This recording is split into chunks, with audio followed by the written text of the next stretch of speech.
பிஸ்மில்லாஹிர் ரஹ்மானிர் ரஹீம். அல்லாஹ் நல்லடியார்களே, பெரியவர்களே, அன்புக்குரியவர்களே, ஜக்காத் சம்பந்தமாக சுருக்கமாக சில விஷயங்களை பார்க்க இருக்கின்றோம்.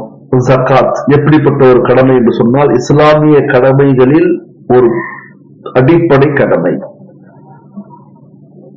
குர்ஆன்ல பல ஆயத்துக்கள், பல வசனங்கள் இப்படி கிடைக்கும். வஅகீமுஸ் ஸலாத்த வஆத்துஸ் ஸகாத், தொழுகையையும் ஜக்காத்தையும் நிறைவேற்றுங்கள் என்பதாக.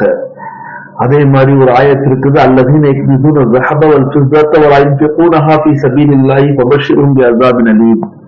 யாரெல்லாம் தங்கத்தையும் வெள்ளியையும் சேர்த்து வைக்கிறார்களோ, சேர்த்து வைத்துவிட்டு அல்லாஹ்வுடைய பாதையில செலவு செய்யலன்னு சொன்னா ஃபபஷ்ஷிர்ஹும் பிஅஸாபின் அலீம், அவர்களுக்கு கடுமையான வேதனை உண்டு என்பதாக பல வசனங்கள் இதே போன்ற அர்த்தத்தை குறிக்கக்கூடிய ஆயத்துக்களையும் வசனங்களையும் நாம் பார்க்க முடிகிறது.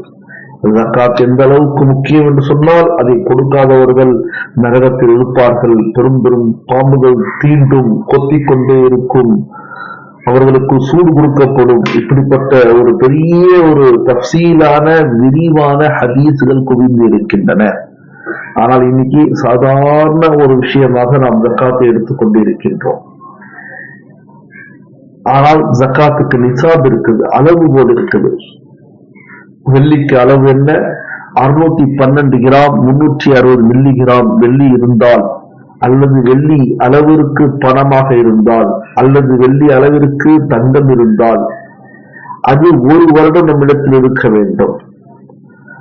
லா ஸகாத்த ஃபீ மாலின் ஹத்தா யஹூல அலைஹில் ஹவுல் என்று கண்மணி நாயகம் ஸல்லல்லாஹு அலைஹி வஸல்லம் கூறினார்கள். இந்த ஹதீஸ் அபூதாவுதில் இடம்பெற்ற ஹதீஸ். அபூதாவுதில் ரிவாயத் செய்த சஹாபி ஹஜ்ரத் அலி கர்ரமல்லாஹு வஜ்ஹு. அதே போன்று இப்னு மாஜாவிலும் இருக்கிறது இந்த ஹதீஸ். அந்த இப்னு மாஜாவில் இடம்பெற்ற ராவி, ரிவாயத் செய்த சஹாபி யார் என்றால் ஹஜ்ரத் அன்னை ஆயிஷா ரலியல்லாஹு தஆலா அன்ஹா.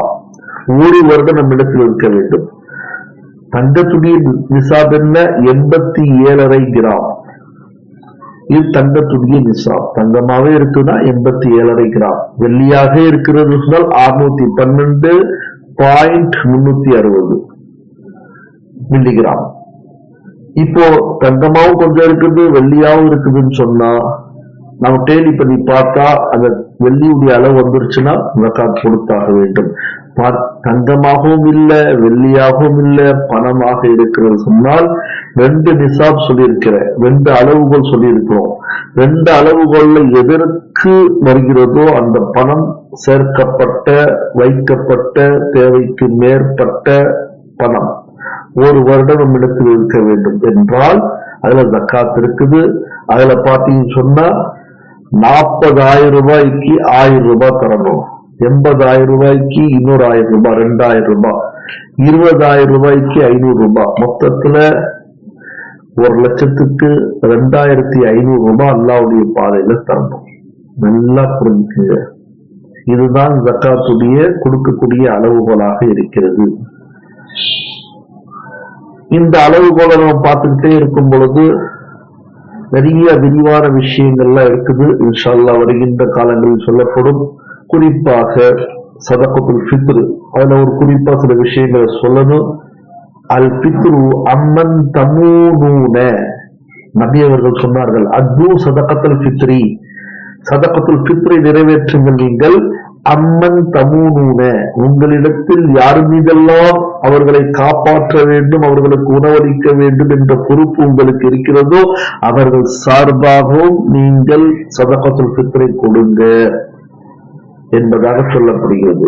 அந்த வெள்ளியுடைய நிசாபோ அல்லது தங்கத்துடைய நிசாபோ அந்த பெருநாள் இரவு வந்துவிட்டாலும் சரி, அல்லது பெருநாள் காலையில் இருந்தாலும் சரி, உங்களுக்கு சதகத்துல் ஃபித்ர் வாஜிபாகும். இப்போ இந்த ஹதீஸ் தாருல் குத்னியில இடம்பெற்ற ஹதீஸாக இருக்கிறது, பைஹக்கியில இடம்பெற்ற ஹதீஸாக இருக்கிறது. ஹஜ்ரத் அப்துல்லா இப்னு உமர் ரலியல்லாஹு தஆலா அன்ஹுமா அவர்கள் அறிவிப்பு செய்கிறார்கள். எந்த அளவிற்கு சதகத்துல் ஃபித்ரை சொல்லி இருக்கிறாங்கன்னு சொன்னா, பிஃபோராவும் கொடுக்கலாம். ஆனா அது வாஜிபாவது பெருநாள் அன்னைக்கு தான் காலையில. ஆனால் பிஃபோரா கொடுக்கலாமா? கொடுக்கலாம். ஜக்காத்ல மட்டும் பிஃபோரா கொடுக்கலாம். தொழுகையை பிஃபோரா தொழ முடியாது, நோன்பை பிஃபோரா வைக்க முடியாது. ஹஜ்ஜை பிஃபோரா செய்ய முடியாது. 9வது நாள் துல்ஹஜ்ஜுடைய அரஃபாவுடைய மைதானத்தில் தங்க வேண்டும். அது ஜுல்காய்தா 9ல தங்கிடலாமான முடியாது. ஹஜ்ஜும் சரி, சலாத்தும் சரி, சௌமும் சரி. சலாத் தொழுகை, சௌம் ரமலானுடைய நோன்பு, மற்ற நோன்பு, அதே மாதிரி ஹஜ், உம்ரா, இது எல்லாம் எங்க செய்யணுமோ அங்கதான் செய்ய முடியும். எப்போ செய்ய முடியும் அப்பதான் செய்ய முடியும். ஆனா ஜக்காத் மட்டும் எப்படிப்பட்டதுன்னு சொன்னால் பிஃபோரா செய்ய முடியும், ஆஃப்டரா செய்யக்கூடாது. ஆஃப்டரா எவ்வளவு சீக்கிரம் முடியுமோ அவ்வளவு சீக்கிரம் செஞ்சிடணும். தாமதிக்கிறது பாவம், குற்றவாளி, காத்தி. ஆனால் பிஃபோரா கொடுக்கலாமா கொடுக்கலாம். எனவேதான் சதகத்துல் ஃபித்ரை பற்றி சொல்லும் பொழுது நபி அவர்கள் எந்த அளவுக்கு சொல்லி இருக்கிறாங்கன்னு சொன்னா, ஒரு அடிமை, அந்த காலத்துல அடிமை காலம் இருக்கும். அந்த அடிமை காலத்துல ஒரு அடிமை இருக்கிறான், அதுக்கு 2 ஓனர், 2 பேர், 2 தோழர்கள், 2 சகோதரர்கள், 2 நண்பர்கள் சேர்ந்து ஒரு அடிமையை வாங்கியிருக்காங்கன்னா அந்த அடிமைக்கு சாப்பாடு கொடுக்கக்கூடிய பொறுப்பு 2 பேர்ட்டையும் இருக்குது. 2 பேர்ட்டையும் ஃபர்து. அப்படி இருக்கும்போது 2 பேரும் பொறுப்பாவார்கள் அந்த அடிமை சார்பாக சதகத்துல் ஃபித்ர் கொடுப்பது. அதே மாதிரி பாத்தீங்கன்னா ஒருத்தட்ட காஃபிர் அடிமை இருக்கிறாப்ல, ஒரு காஃபியரை அடிமையாக எடுத்துக்கொண்டு வந்து வைத்திருக்கிறார் சொன்னால் அவருக்கு உணவு அளிப்பதும் இவர் மீது கடமை அல்லவா? அதன் அடிப்படையில் அவர் சார்பாக சதகத்துல் ஃபித்ர் கொடுப்பது வாஜிபாகும். ஒரு குறிப்பாக சதகத்துல் ஃபித்ருடைய விஷயத்துல நம்ம எடுத்துக்கலாமே.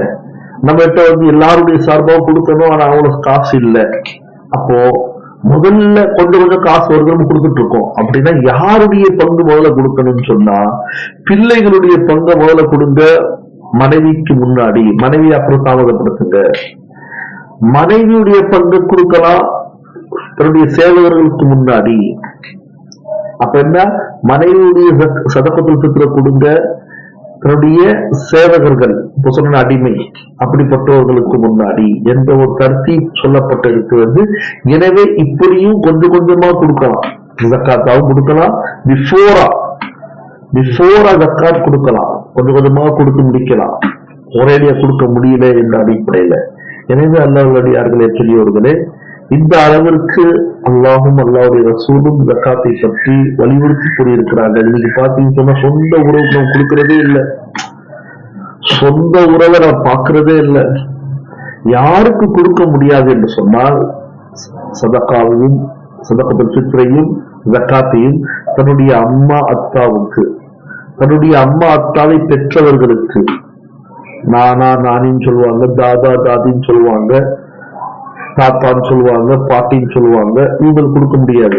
அதே மாதிரி மகனுக்கு கொடுக்க முடியாது, மகளுக்கு கொடுக்க முடியாது, பேரர்களுக்கு கொடுக்க முடியாது, பேத்திகளுக்கு கொடுக்க முடியாது.